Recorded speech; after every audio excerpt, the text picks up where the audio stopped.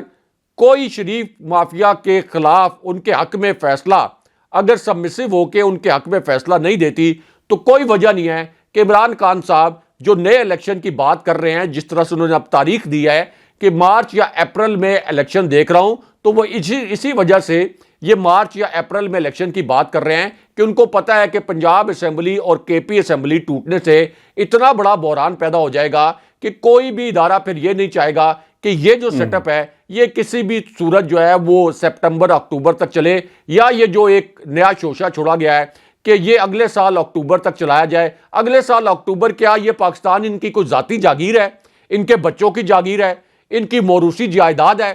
کہ یہ کہتے ہیں کہ یہ گورنمنٹ جو ہے یہ اگلے سال تک چلے, یعنی اپنا ٹینیور پورا کرنے کے بعد بھی 1 سال یہ ٹینیور بڑھا لیں. تو ہاشمی صاحب یہ تو اصل میں اپنے اقتدار کو طول دینے کے لیے ملک کی سلامتی سے کھیلیں گے, لیکن اس وقت ہمارے اداروں کو سوچنا ہے. عمران خان صاحب یہ پوائنٹ بار بار ہائی لائٹ کر رہے ہیں کہ ہمارے اداروں کو سوچنا چاہیے, فوج کو سوچنا چاہیے کہ ملک کدھر جا رہا ہے, ملک تباہی سے دوچار ہے. سب سے پہلے فوج افیکٹ ہو جائے گی, پھر ظاہر ہے کہ عوام بھی افیکٹ ہوں گے. تو اس وقت اس تباہی کو روکنے کے لیے سب سے اہم کردار آپ کی اسٹیبلشمنٹ ادا کر سکتی ہے. ایک ہی ادارہ ہے جو اس وقت انٹروین کر کے اگلے الیکشن کے لیے راہ ہموار کر سکتا ہے. بہت شکریہ صاحب. ویورز یہ آج کا ہمارا شو تھا, اپنے کمنٹس ضرور بھیجیے گا, چینل کو سبسکرائب کرنا مت بھولیں. مجھے اور ابراہیم راجہ کو اجازت دیجیے. اللہ نگہبان. اللہ حافظ.